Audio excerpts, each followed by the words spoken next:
How to enable Face ID on Upwork. Hi everyone, welcome back to another video from Wake&Tech.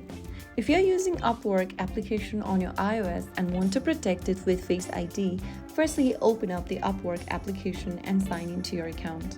Once you're inside, go ahead and tap on your profile icon at the top left corner, and then from the expanded menu, select Settings.